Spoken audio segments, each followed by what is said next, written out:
बिस्मिल्लाहिर्रहमानिर्रहीम। सरकार ख्वाजा गरीब नवाज रहमतुल्लाहि ताला अलैह लाहौर में तशरीफ आवरी। सरकार ख्वाजा गरीब नवाज लाहौर में 8 माह क़याम फरमाने के बाद वहां से दिल्ली रवाना हो गए। अमृतसर से कुछ आगे बढ़े तो जियाउर रहमान ने अर्ज किया, सरहदी चौकी करीब आ गई है, यहाँ आपको जरूर रोका जाएगा। आपने फरमाया, बढ़ते रहो, परेशान होने की जरूरत नहीं है। सरकार ख्वाजा गरीब नवाज ने जो कुछ कहा वही हुआ। काफिला सरहदी चौकी से गुजर गया और चौकी के निगरां इस तरह बैठे रहे जैसे उनके सामने से कोई गुजरा ही नहीं। रास्ते में पानी का जखीरा खत्म हो गया और काफिले वाले पानी के लिए बेचैन हो गए। आपने रुक जाने का हुक्म दिया। जियाउर रहमान ने चाहा अर्ज करे कि प्यास के ऐसे आलम में रुकने से सफर जारी रखना करीने मसलहत है। चलते रहने से किसी जगह पानी दस्तयाब हो जाने का इम्कान रोशन रहते हैं। रुकने में हलाकत का यकीन तसव्वुर ज़हन को परेशान करता है, मगर वह चुप ही रहा। यह जान चुका था कि सरकार ख्वाजा गरीब नवाज का कोई हुक्म मसलहत से खाली नहीं होता। काफिला रुक गया तो सरकार ख्वाजा गरीब नवाज ने सर उठाकर एक निगाह आसमान की तरफ डाली और गर्दन झुका ली। थोड़ी देर बाद ही मशरिक से एक तेज रफ्तार आंधी काली घटाओं के साथ नमूदार हुई और इस जोर की बारिश हुई कि कोहो बयाबान जल थल हो गए। सब ने खूब सैर होकर पानी पिया और पानी का वाफिर जखीरा कर लिया। फिर सरकार गरीब नवाज रहमतुल्लाहि ताला अलैह आगे बढ़े। सरकार ख्वाजा गरीब नवाज का काफिला उस पड़ाव से रवाना हुआ। फिर लुधियाना और पटियाला के दरमियान एक कस्बे में पहुंचकर मुकीम हुआ। वहां के एक मंदिर का पुजारी बड़ा ज्ञानी था। उसकी पाठशाला में दूर दूर से तालिबे इल्म आकर पढ़ा करते थे। उसे अपने इल्म से यह बात मालूम हो गई कि एक पवित्र आत्मा उसके कस्बे में आई है। वह चेलों के साथ दर्शन के लिए आया, मगर जब उसने यह देखा कि सरकार ख्वाजा गरीब नवाज दूसरे धर्म के मानने वाले हैं तो उसके तेवर बदल गए। उसे अजमेर के हवन की बात याद आ गई, क्योंकि वह उसमें शरीक था। वह सरकार ख्वाजा गरीब नवाज के पास पहुंचा और निहायत ही सख्त लबो लहजे में कहा, तुम अपनी खैरियत चाहते हो तो फौरन लौट जाओ, वरना जलाकर खाक का ढेर बना दूंगा। पुजारी की सख्त कलामी का जवाब सरकार ख्वाजा गरीब नवाज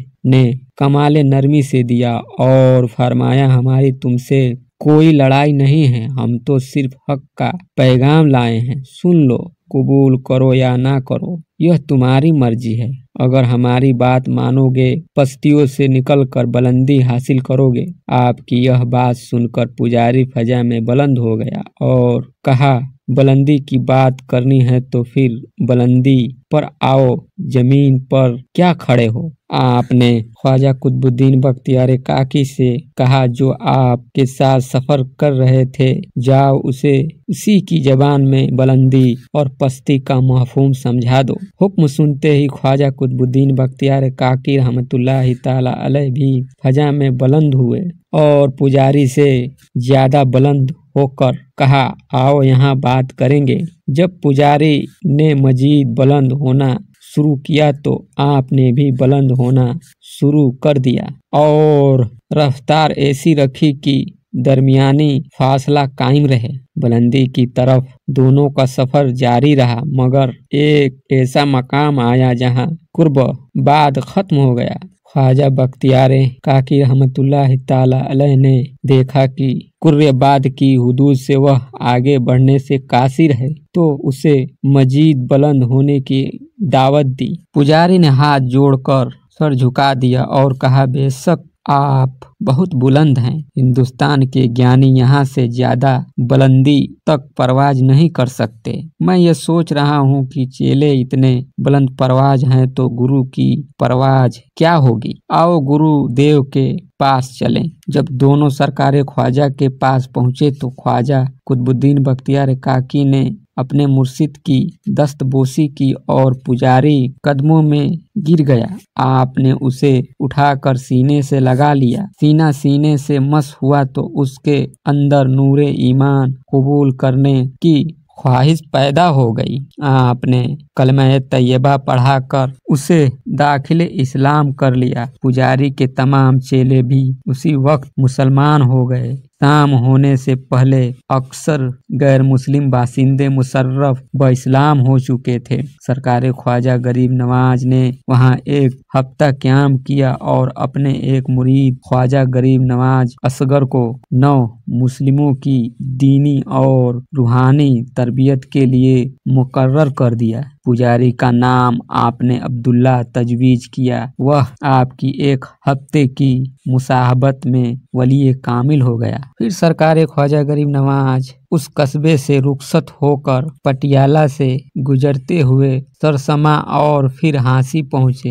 हांसी में काफिले को लूटने के लिए जाटों ने हमला कर दिया। सरकार ख्वाजा गरीब नवाज ने जाटों के उस अम्बोहे कसीर को देखा तो अंगुस्ते शहादत से एक हिसार खींच दिया। जैसे ही उंगली ने दायरा मुकम्मल किया, एक संगीन हिसार कायम हो गया। जाट उस किला नुमा हिसार को देखकर दंग रह गए। अचानक किसी इमारत के जुहूर में आने का मसला उनके नजदीक हारिज अज इम्कान था। जाट खौफजदा होकर भाग लिए। उनके सरदार ने उन्हें रोका और बुजदिली के ताने देकर गैरत दिलाई। उसने पलट कर देखा तो काफिला मैदान में फरोकस था और उसके गिर्द किसी किस्म का हिसार न था। पहले मुशाहिदे को फरेब नजर समझकर और फिर हमलावर हुए। इस मर्तबा उसकी नजरें अहले काफिला पर जमी रही, मगर जब बिल्कुल करीब पहुंचे तो उन्हें फिर संगीन हिसार राह में सर फोड़ने के लिए हाइल मिला।